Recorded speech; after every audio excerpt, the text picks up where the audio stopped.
Namaku Rara, umurku 28 tahun. Udah 3 tahun aku menikah dengan Bimo, suamiku.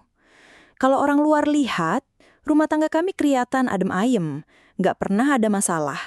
Tetangga sering bilang kalau kami pasangan yang serasi. Keluarga juga menganggap kami contoh baik buat adik-adik atau sepupu-sepupu yang belum menikah. Dari luar, memang semuanya tampak normal. Aku dan Bimo selalu terlihat harmonis, sering bareng ke acara keluarga, kadang jalan sore bareng, bahkan sesekali masak bersama kalau ada waktu. Tapi di balik itu semua, ada sesuatu yang selalu bikin aku harus pura-pura kuat, pura-pura bahagia, pura-pura semuanya baik-baik saja. Masalah itu ada di balik pintu kamar tidur.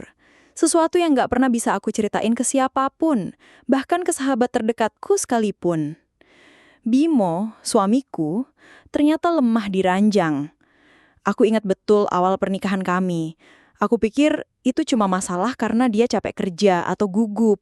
Aku coba maklum, aku coba percaya, mungkin dia butuh waktu untuk terbiasa. Tapi ternyata makin lama, makin jelas kalau itu bukan sekadar soal capek atau gugup.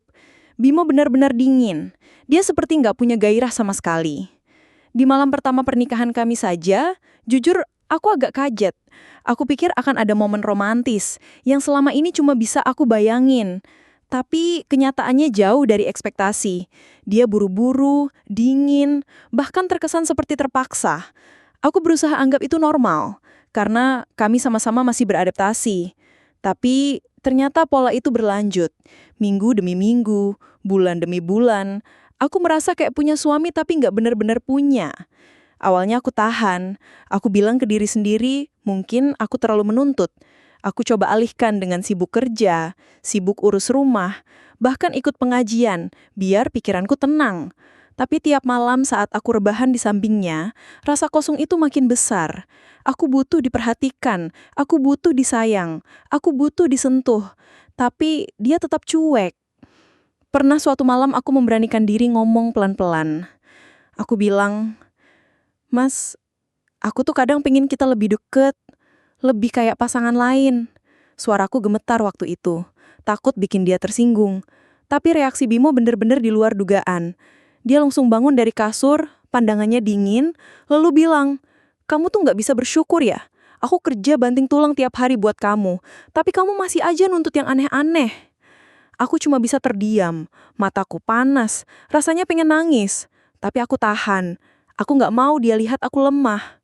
Malam itu, aku cuma memunggui dia dan berusaha tidur, meski air mata terus turun tanpa bisa aku cegah.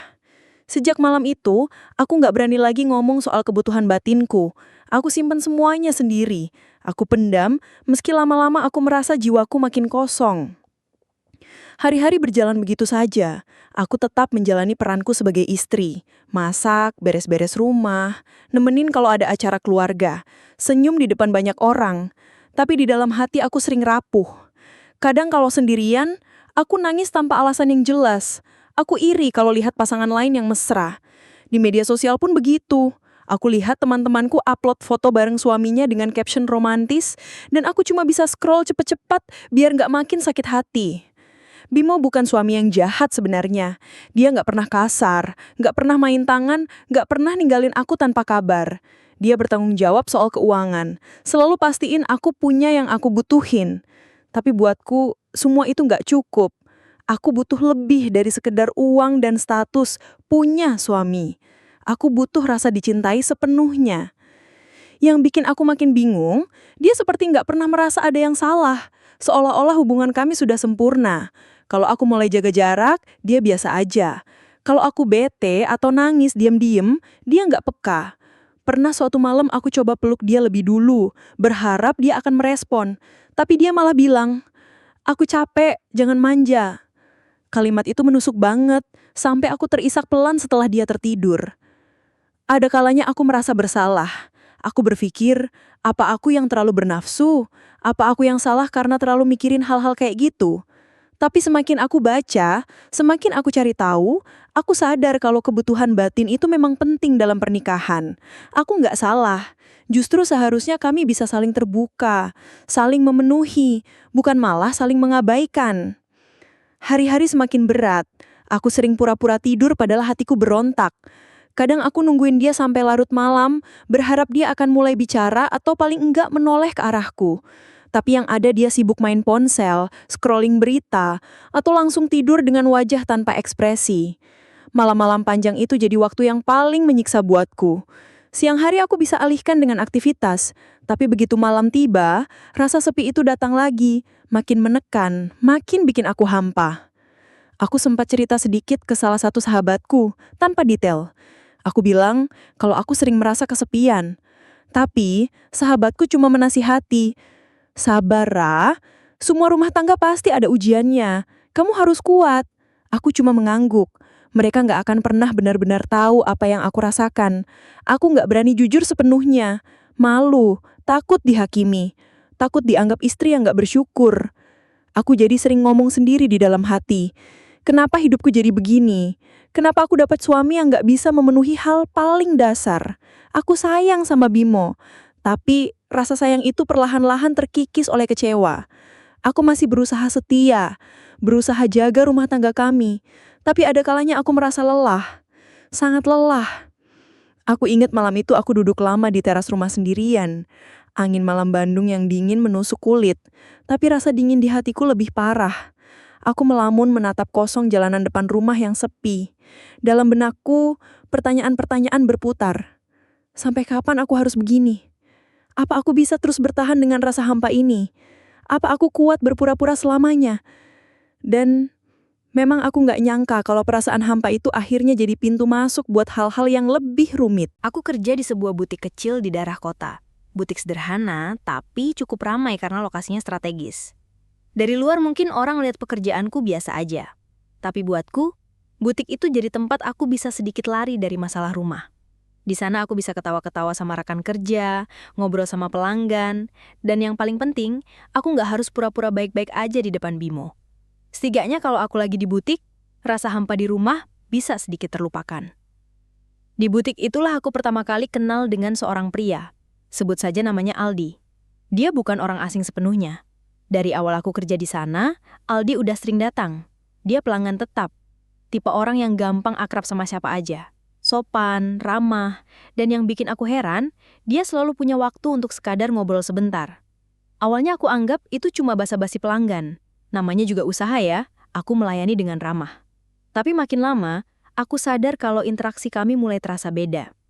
Aldi sering nanya kabar. Bukan sekadar, "Apa kabar?" basa-basi. Tapi beneran kayak peduli. Dia suka bilang, "Rara baik-baik aja kan? Kok kayaknya sering ngelamun akhir-akhir ini?" Kalimat sederhana itu yang mungkin buat sebagian orang sepele, buatku rasanya besar banget.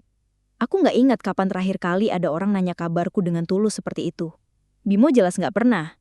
Dia paling cuma tanya hal-hal praktis, udah masak belum? Atau, besok belanja bulanan ya? Nggak pernah ada pertanyaan sederhana yang bikin aku merasa diperhatikan. Awalnya aku jaga jarak. Aku tahu posisiku. Aku istri orang. Aku nggak mau melenceng, tapi lama-lama aku nggak bisa bohong. Ada rasa nyaman setiap kali Aldi ada di sekitarku. Dia suka bercanda, bikin suasana cair, dan yang paling bikin aku lemah, dia bisa bikin aku merasa dihargai. Kalau aku lagi sibuk kerapihin rak baju, dia suka bilang, "Kamu tuh rajin banget, Rah, pantas butiknya selalu kelihatan rapi." Kalau aku lagi kelihatan capek, dia bisa nyeletuk, "Jangan lupa jaga kesehatan ya, capek boleh, tapi jangan sampai sakit." Hal-hal kecil itu, perhatian-perhatian ringan, tapi justru itu yang selama ini hilang di rumahku. Perbandingan itu yang bikin hatiku pelan-pelan goyah. Aku tahu itu salah, tapi aku nggak bisa bohong sama perasaan sendiri. Hari-hari berikutnya aku malah jadi nungguin Aldi datang. Setiap kali pintu butik berbunyi dan aku lihat dia masuk, jantungku berdebar. Aku pura-pura biasa aja, tetap ramah kayak ke pelanggan lain, tapi dalam hati aku merasa hangat. Anehnya, dia juga kayak bisa membaca aku. Kalau aku lagi bad mood, dia nggak segan buat bilang, "Ada yang ganggu pikiranmu ya? Jangan dipendam terus." Sementara kalau aku lagi ceria, dia senyum lebar kayak ikutan senang. Sampai akhirnya malam itu terjadi. Aku nggak tahu apa yang bikin aku begitu nekat. Aku sedang duduk di ruang tamu, sendirian.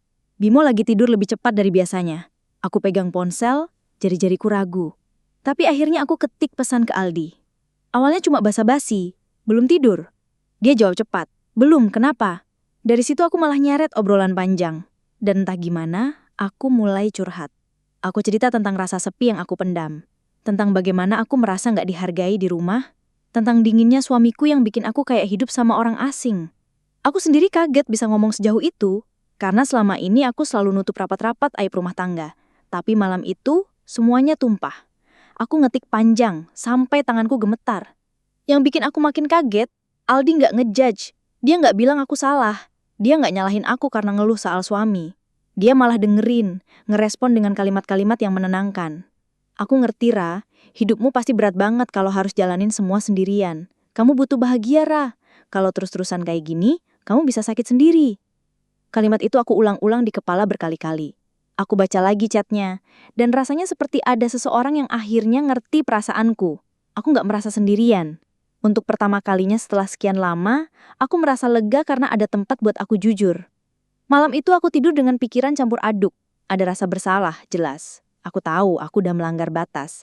Aku cerita ke laki-laki lain tentang rumah tanggaku sendiri. Tapi di sisi lain ada rasa hangat yang nggak bisa aku dustain. Perhatian Aldi jadi candu. Aku haus akan hal itu. Sesuatu yang udah lama hilang dalam hidupku. Hari-hari berikutnya, aku dan Aldi makin sering komunikasi. Awalnya lewat chat singkat, lalu berlanjut ke telepon. Kadang aku nggak sadar kalau udah ngobrol berjam-jam. Topiknya bisa apa aja, dari hal ringan sampai hal yang dalam.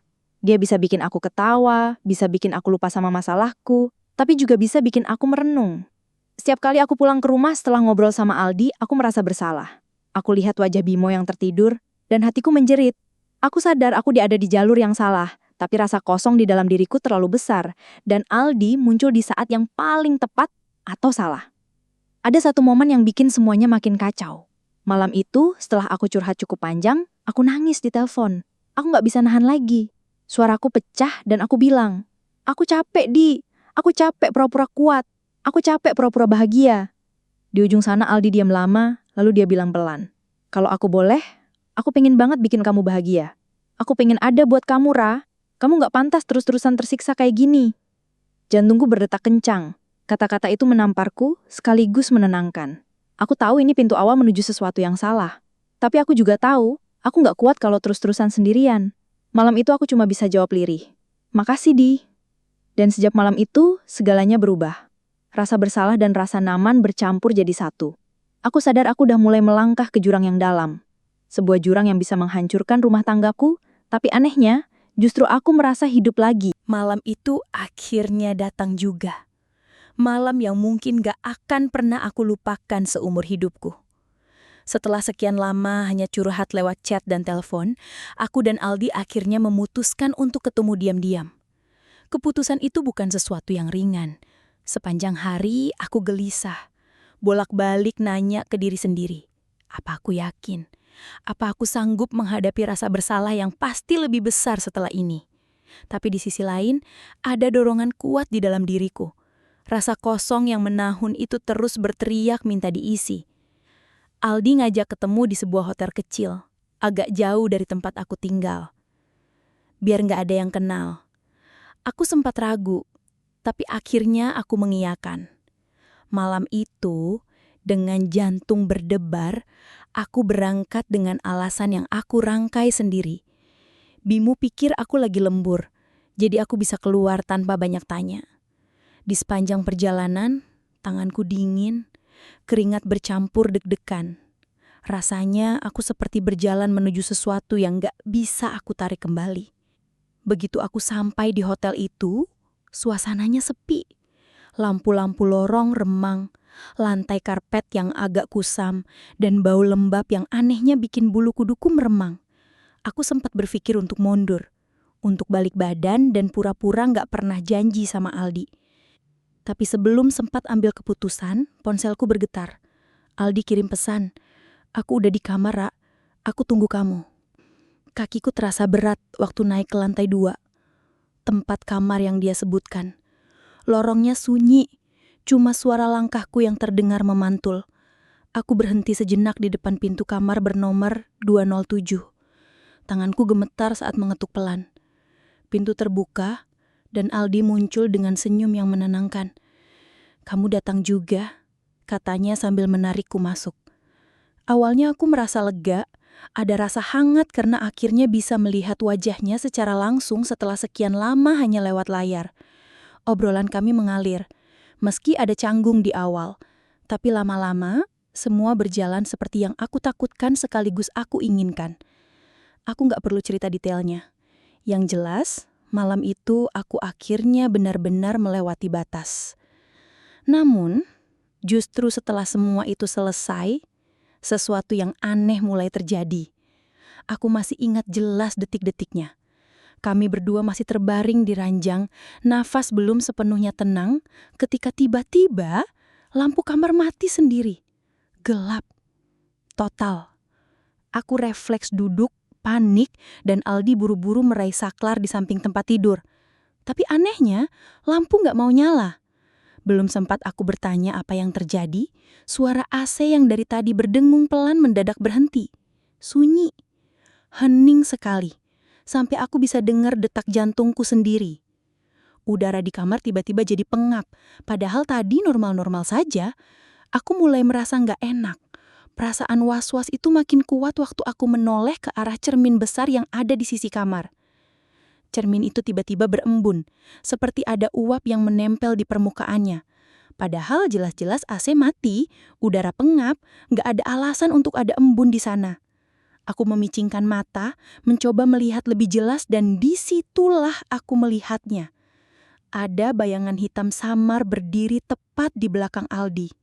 Bayangan itu tinggi menjulang, bentuk tubuhnya besar, tapi wajahnya nggak jelas, seperti diselimuti kabut pekat. Aku terperangah, tubuhku kaku, mulutku terbuka tapi suara nggak keluar.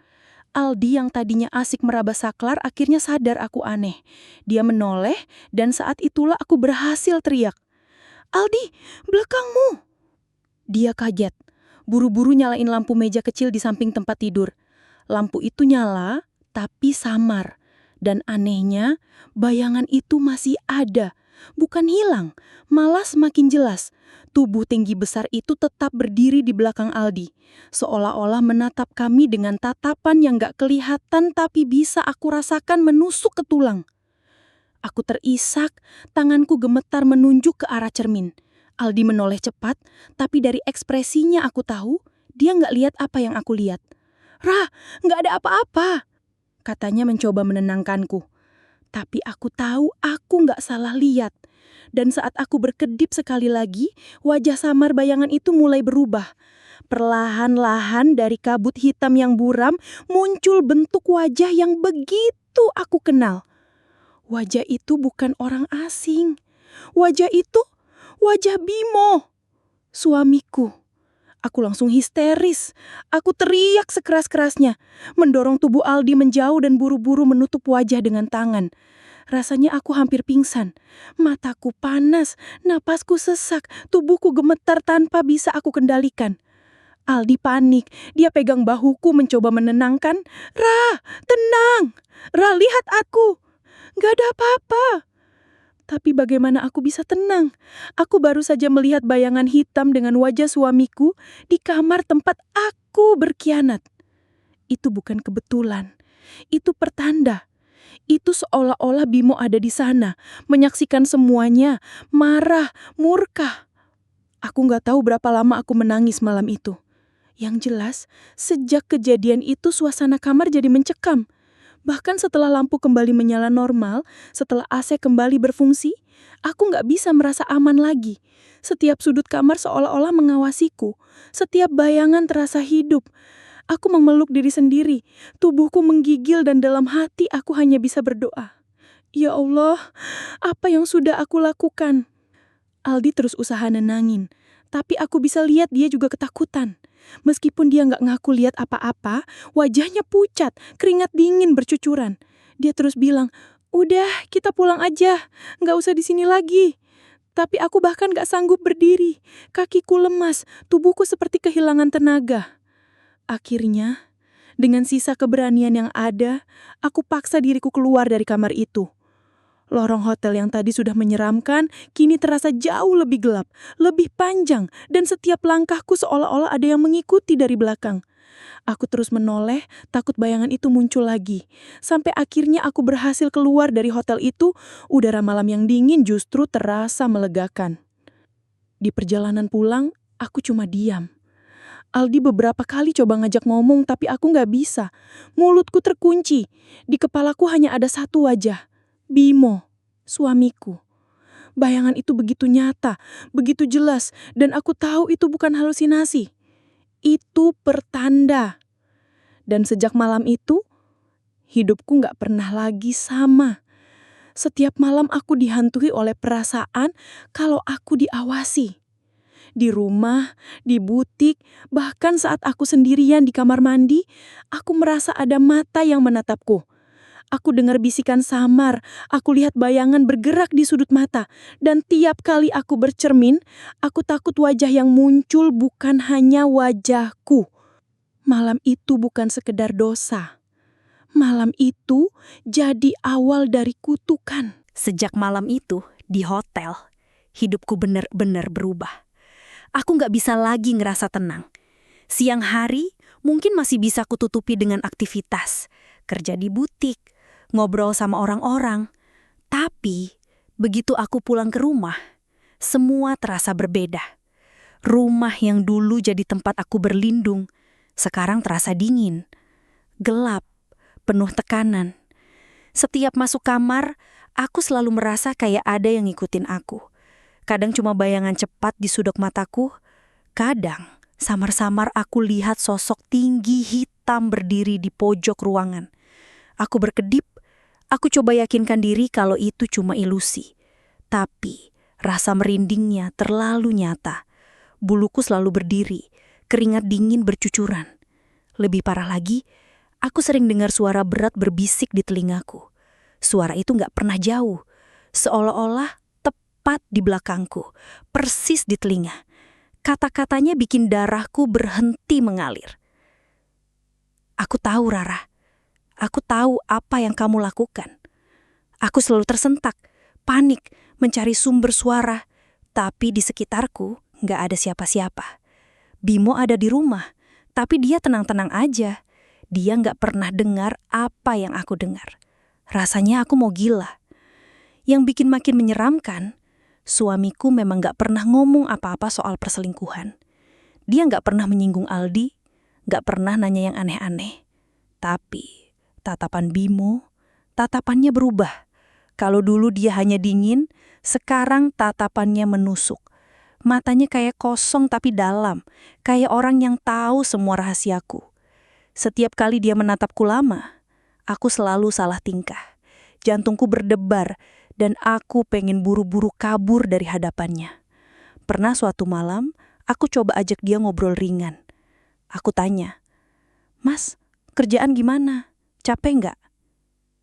Dia jawab seadanya, "Biasa." Tapi matanya tetap menatapku. Pandangan itu nggak wajar, kayak orang yang tahu aku sembunyiin sesuatu.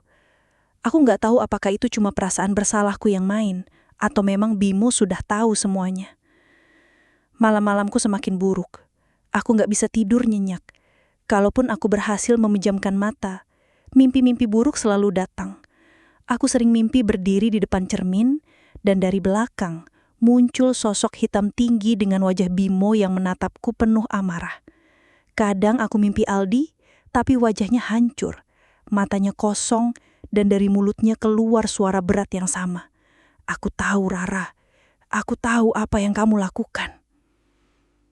Sampai akhirnya, kejadian paling mengerikan itu terjadi. Malam itu, aku tidur di samping Bimo. Dia sudah pulas, nafasnya teratur. Sementara aku masih gelisah. Aku coba memejamkan mata, memaksa diri untuk tidur, sampai akhirnya aku merasa kayak ada sesuatu yang dingin menyentuh leherku. Awalnya aku pikir itu tangan Bimo, tapi rasanya berbeda, jauh berbeda. Tangan itu besar, kasar, dingin, dan tiba-tiba mencengkeram leherku kuat-kuat. Aku langsung terbangun, mataku terbuka, dan aku lihat jelas ada tangan hitam besar, bukan tangan manusia, sedang menjerat leherku. Aku panik. Aku berusaha tarik nafas, tapi tenggorokanku tersumbat. Aku menendang-nendang, tanganku berusaha melepas cengkaraman itu, tapi sia-sia. Aku lihat ke samping, berharap Bimo sadar. Tapi dia tetap tidur pulas, sama sekali tidak bergerak. seolah-olah nggak sadar istrinya lagi dicekik di sebelahnya. Aku akhirnya berhasil teriak, suara serak keluar. "Mas, tolong!" Tapi anehnya, meski aku teriak, Bimo nggak bangun. Dia tetap tidur dengan wajah tenang, sementara tangan hitam itu makin kuat menekan. Pandanganku mulai kabur, dadaku sesak. Aku pikir aku bakal mati malam itu. Tepat sebelum aku kehilangan kesadaran, tangan itu tiba-tiba menghilang. Aku terengah-engah, batuk, memegangi leherku. Nafasku berat, air mata bercucuran, dan aku masih bisa merasakan dingin serta bekas cekikan itu di kulitku. Aku buru-buru bangun, nyalain lampu kamar, tapi nggak ada siapa-siapa. Hanya aku, Bimo yang tetap tidur, dan rasa takut yang luar biasa. Aku nggak bisa tidur lagi malam itu. Aku duduk di sudut kamar sambil memeluk lutut, tubuhku gemetar. Aku tahu, sejak kejadian di hotel, ada sesuatu yang ikut bersamaku. Ini bukan sekedar rasa bersalah. Ini bukan cuma bayangan dari pikiranku sendiri. Ada sesuatu yang benar-benar nyata, yang benar-benar ngikutin aku. Sejak itu, gangguan makin sering terjadi. Kadang aku lihat bayangan hitam berdiri di depan pintu kamar. Kadang suara langkah berat terdengar di lorong rumah padahal cuma aku sendiri. Bahkan pernah suatu kali waktu aku lagi cuci piring di dapur, aku merasa ada seseorang berdiri tepat di belakangku. Aku menoleh cepat, dan aku lihat sekilas sosok tinggi gelap dengan wajah mirip Bimo menatapku sebelum lenyap begitu saja. Aku makin ketakutan. Aku gak berani cerita ke siapapun, bahkan ke Aldi. Aku takut kalau aku cerita, justru gangguan ini makin parah. Sementara ke Bimo, aku gak mungkin bisa jujur. Aku yakin kalau aku buka mulut, semua akan berantakan. Malam-malam berikutnya jadi siksaan. Aku gak tahu apa aku masih bisa bertahan. Setiap kali lampu kamar mati, setiap kali aku coba tidur, aku selalu was-was tangan hitam itu muncul lagi. Dan yang bikin aku makin gila, setiap kali aku menatap wajah Bimo yang tidur di sampingku, aku merasa dia sebenarnya tahu. Seolah-olah dia sengaja pura-pura tidur, membiarkan sesuatu menghukum aku. Hidupku berubah jadi neraka sejak malam itu. Hari-hariku benar-benar berubah jadi neraka. Setiap malam aku dihantui oleh sosok hitam tinggi besar itu. Tubuhku semakin kurus, wajahku pucat, mata cekuing kayak orang yang gak pernah tidur. Aku udah coba segala cara buat ngusir rasa takut ini. Doa, baca ayat, bahkan aku sempat minta tolong sama temenku yang kenal dukun, tapi hasilnya nihil. Sosok itu tetap muncul, terus ngikutin aku dimanapun aku berada. Aku udah gak bisa kerja dengan normal. Di butik, aku sering bengong sendiri, tiba-tiba teriak karena ngerasa ada yang nyentuh bahuku. Temen-temenku mulai heran. Mereka nanya aku sakit apa. Aku cuma jawab, capek. Padahal yang aku alami jauh lebih dari sekedar capek. Aku merasa hidupku pelan-pelan dicabik dari dalam. Bimo, suamiku, makin bikin aku bingung. Dia nggak pernah marah secara terang-terangan. Tapi tatapannya dingin banget.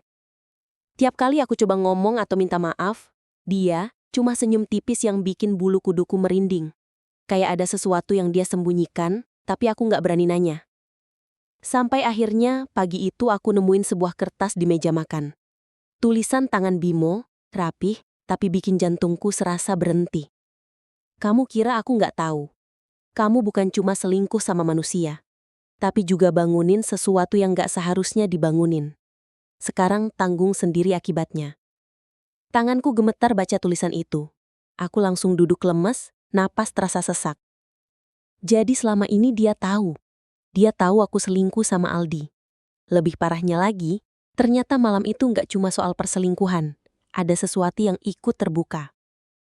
Entitas itu, yang mirip wajah Bimo tapi berwujud hitam menyeramkan, ternyata memang beneran ada.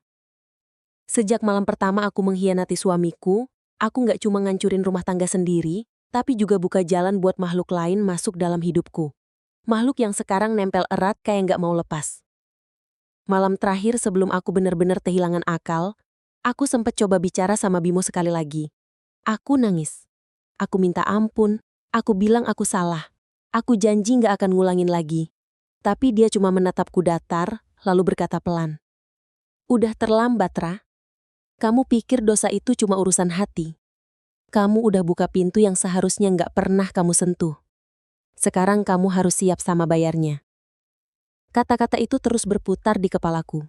Malamnya, saat aku coba tidur, sosok hitam itu muncul lagi. Kali ini lebih dekat, lebih jelas. Aku bisa lihat wajahnya, wajah yang setengahnya mirip Bimo, setengahnya hancur kayak terbakar. Tangannya meraih leherku, dan aku ngerasa seluruh tubuhku lumpuh. Aku coba teriak, tapi suaraku nggak keluar. Aku coba gerak, tapi tubuhku kaku. Sampai akhirnya aku cuma bisa nangis dalam hati.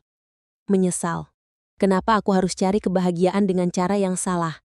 Kenapa aku nggak sabar? Kenapa aku harus jatuh ke pelukan orang lain, padahal aku tahu itu dosa besar? Dan di saat itu aku sadar, mungkin aku udah nggak akan pernah bisa bebas. Hidupku sekarang udah kayak neraka, dan aku harus nerima semua ini sebagai akibat dari keputusan yang aku ambil sendiri. Jadi kalau ada yang baca atau dengerin ceritaku ini, tolong.